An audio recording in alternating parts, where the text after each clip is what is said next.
Solo traveling is dangerous, right? At least that's what your aunt wants you to believe. That's what your grandma makes you believe. In today's video, I'm going to tell you how to stay safe as a solo traveler so you don't got to worry about your aunt and your grandma, etc. worrying you, stressing about your whereabouts, right? So I have traveled, thankfully, to about 16, 17 different countries, and over time it got to the point where now, not only do I know how to remain safe, but I can feel like I'm in an authoritative position to be able to advise people how they can remain safe. Most of my travel has actually now been solo travel because I feel comfortable following these particular steps. So we're going to go by these steps one by one. I'm going to tell you how you can be safe when you start to travel abroad. So right now we're entering the springtime, so a lot of people, they're getting out of the winter, they want to start traveling again. They're like, where do I want to go? I got thinking about being kidnapped, being robbed, all these type of things. More times than not, you don't have to worry about that because generally speaking, most people, from my experience, are decent people. I don't think the average person, regardless of where they're born or how they're raised, wants to harm innocent people. So we're going to go ahead to step one. Step one would be to simply use your location as your advantage. Nowadays, there's so many different apps and mobile devices where you can actually turn your location on. You can share your location with loved ones. They'll be able to know your footsteps. And while you're doing this, you could also plan your trip. So what I do now when I go to trips is I try to plan beforehand. If you do that, you now have an itinerary, right? You can then send this itinerary to your mom, your dad, your brother, your sister, etc. They have your itinerary, they know your whereabouts, the times and days you're going to do certain things, and they have your location. So they'll be able to follow, like, okay, this person is doing this at 8 o'clock, like when they said they was going to do it at 8 o'clock. If you do it at 1 a.m., they're like, they told me they were going to go there, but why are they doing 1 a.m. instead of 8 p.m.? Now, if it's a couple minutes difference, 8 o'clock versus 8:05, ideally, it shouldn't mean anything. But if they see huge time discrepancies between when you said you were going to do something and when it happened, that could be very alarming. Now, once you do those things, you share your location, you give the itinerary, another tip you can do, which some people may have an issue with it, right? Going back to your grandmother, your auntie, etc., you make local friends. Now, as a kid, you're taught don't talk to strangers, right? I'm here to tell you that's not good advice. Now, when you're 6, 7, 8 years old and you're innocent, your mind's developing, maybe you could use that advice then because what your parents are trying to teach you is, hey, don't talk to anybody who we don't trust or we don't know, right? That's basically they're saying, hey, if it's a stranger, don't talk to them. One of the best things you can do when you travel is actually to talk to strangers. And the reason is because you get a level of what's going on. Perfect example. I went to Rio de Janeiro, Brazil.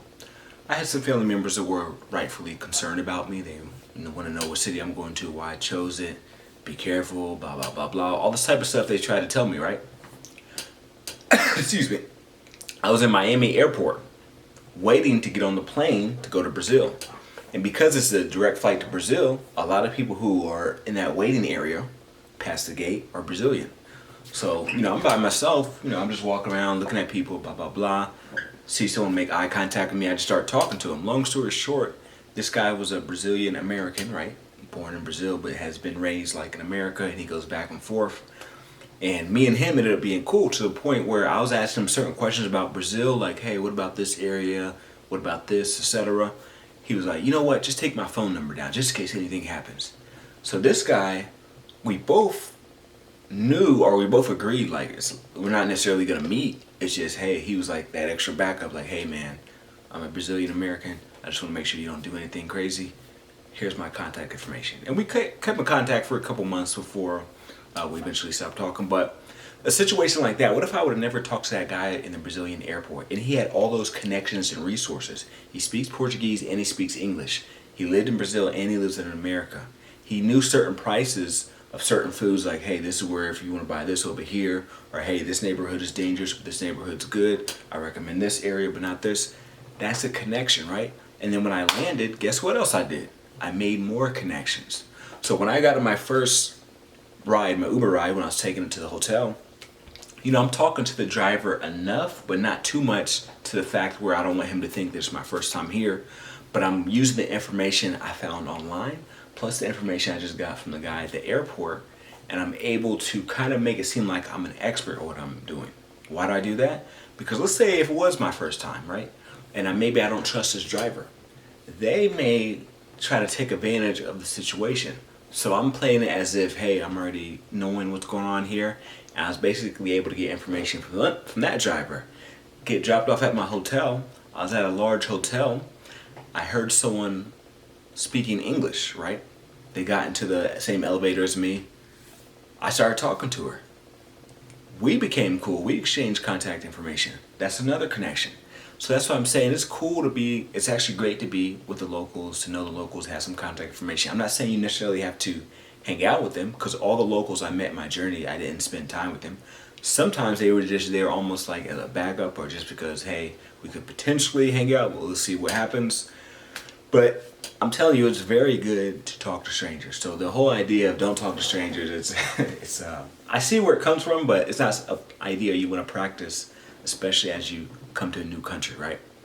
So that's one way you can remain safe when it comes to solo traveling. But without further ado, I want to go to the next way, how I recommend you remain safe when it comes to solo travel. There's a lot of countries that I don't go out during certain hours of the night. Going back to the Brazil thing, you don't have to do this, but it was my first time in Brazil, so I was just being extra cautious. Certain hours, like I wouldn't be out at 1 a.m., 3 a.m., 5 a.m., etc. I know some people like to stay up late night, party, live it up.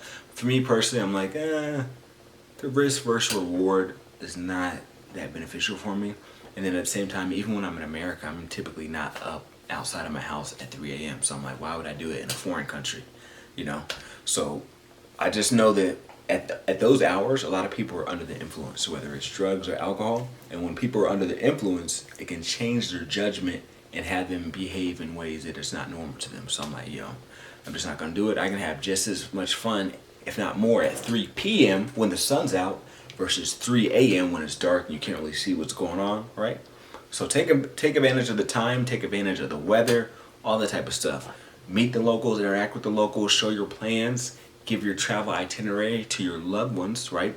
Another thing you can do to protect yourself is if you have the financial ability, you can have multiple devices. So in certain countries, you have to worry about being pickpocketed, or you may say, hey, if you leave something down for a second, someone may take it, right? When you're in Japan and South Korea, maybe that won't happen. But if you're in a place, no disrespect, but like Italy or Spain, unfortunately, they are known for having a pickpocket culture in certain places. And even when I lived in Spain, I was instructed by the locals, never put anything down, because if you put something down, that's signifying you don't want it. Someone's going to eventually take it. So I remember putting my backpack down because I took classes over there, and a local girl came up to me like, nah, don't do that. Someone's going to take it. Never do that here. And that's how it is in certain countries. You can't leave your valued possessions with outside of your reach. Always have it on you, right? So if you do that, that's going to help significantly, right?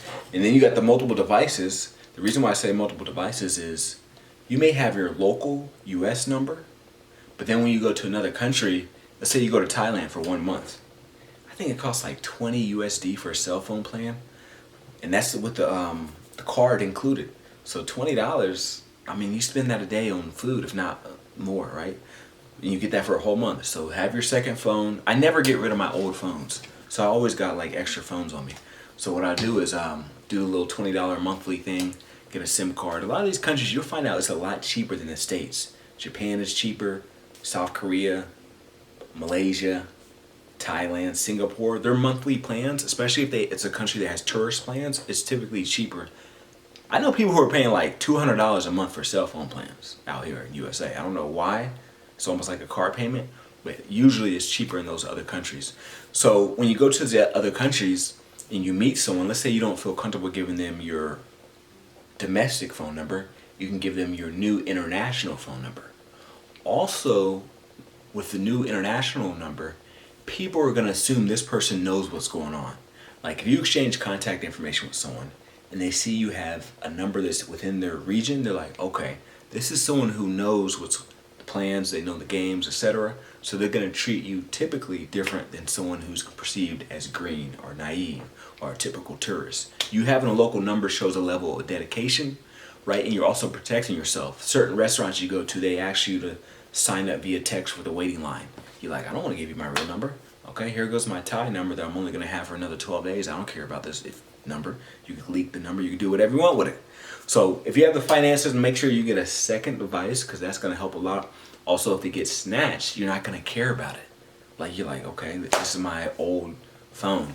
If it does get pickpocketed, at least it's not my real phone number and I'm able to get back home. Speaking of real, what some people will do is they'll make document scans of like their passport and or driver's license. So that way if they're at an establishment or if they're out and about or if they need some kind of help at the embassy, they can show a copy rather than the original so they don't have to worry about losing the original, because I've been told it's a very tedious process to get your original passport back. I actually knew a lady, some of y'all probably seen the interview. I interviewed her and she talked about how she lost her passport in Greece and it was such a long process to get it back and it ended up extending her stay. What if she didn't have the finances to stay that extra 3 weeks or whatever it was, right? So you got to think about stuff like that. You don't want to cost yourself extra when it's not necessary, right? Now, another thing you can do, only stay at high rated establishments. When I'm using hotels, when I'm using Airbnbs, I'm not going to stay at somewhere. You know when you look at Google and it has the rating? If it doesn't have bare minimum, bare minimum, 4 stars out of 5, I'm not doing it. That's the bare minimum. But I really prefer high rating stuff like 4.8, 4.9, as close to 5-star perfection as possible, because I want to ensure my safety, right? I also want a lot of ratings. If I look at someone and they got 5 stars but they only got 3 ratings, I'm thinking that's just their friends. They probably paid their friends $10, $20 to give them a fake little rating. It's not real, right? So I need to see like at least 30, 40, 50, 60 ratings so I know it's real. And the ones that got a couple hundred or a couple thousand, I feel even more safe, because how do you have 1,000 people rent from you on Airbnb and you still got a 4.91 rating? That's how I know you're doing something right. I've heard horror stories of people going to Airbnb and they believe that the host got them set up because they rent at Airbnb, they leave at a certain time, and coincidentally someone breaks in and they lose all their stuff. But how did they know the exact time that they were going to leave, right? So I've heard those horror stories in Cape Town where, I'm not saying it only happens there, but that's where I heard the horror story where they were like, yo, I think the local Airbnb host may have set me up, right? And if you got even more money, you can now rent from what they call Superhost on Airbnb. So those are like the highest of the highest rating. They've been on for a little while. And I believe that means also the Airbnb themselves vetted them. So it's not just individuals, it's the actual company. Like they went, checked out their place. Are they good? All right, we're going to give them the Superhost status as opposed to the regular host status, right? So there's a lot of ways you can do this, you know. Another thing you can do, solo doesn't mean alone. You may get on the plane by yourself, but what happens is you can actually do activities that include other people. Use social media, use the internet, use locals, all that to your advantage. Now, and by the way, I'm not sponsored by Airbnb, I'm just giving you all facts. Now, if you go to Airbnb or some of these Expedia websites, things of that nature, some of them now not only have places you can stay, but they have excursions, right? So I think another one is Get My Booking or something like that. But you go to these websites and you may be by yourself, but you sign up for a group tour. In that group tour, there's like 20 people. So you came by yourself, but now you got an army with you that's going to help you navigate and feel more comfortable when you're walking through the city. And on top of that, you can then, because a lot of those activities like 2, 3, 4 hours, so you can continue to talk to those people, be cool with them, like, hey, what are y'all doing after this? Hey, I got this other tour later on tonight, or hey, y'all want to go to this bar, etc. It's an easy way to meet people. Same thing with social media. Nowadays, I used to think it was strange to meet people off the internet, I'm gonna be honest with you. But like a couple people that I talk to on a semi-regular basis, I met them through social media. Maybe they found my Instagram posts. Maybe I liked a picture or something, or maybe I commented under some type of group setting or something and someone saw it, we became cool. Or maybe someone just added me on social media because they saw that I'm friends with one of their friends, you know, something like that, right? So That's another way you can meet people and stay not so by yourself when you're doing solo travel, right? And another thing you can do to stay safe is look the part. If you got a big map and you're just reading the map, in the middle of the tourist area, you may look like a target. But if you have a certain level of confidence to yourself, if you believe in yourself, if you walk a certain way, talk a certain way, people may think you're local. And if they don't think you're local, they're going to think this person at least has been here before. Going back to the Brazil example, did I get into my taxi, my Uber, and say, this is my first time here? No, I'm pretending like I've already been here before, right?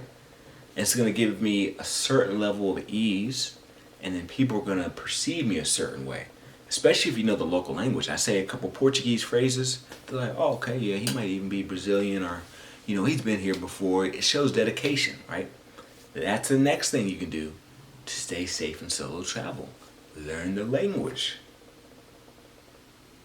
Turkish is a difficult language in my personal opinion, but by me living there for 4 years, I happened to learn a few little greetings, little phrases here and there, and pick up on certain words. So even though it's a language that I don't see anyone using outside of Turkey, just by learning those phrases, it was able to help me. So with that being said, I hope you're able to take all this advice and use it to benefit your life.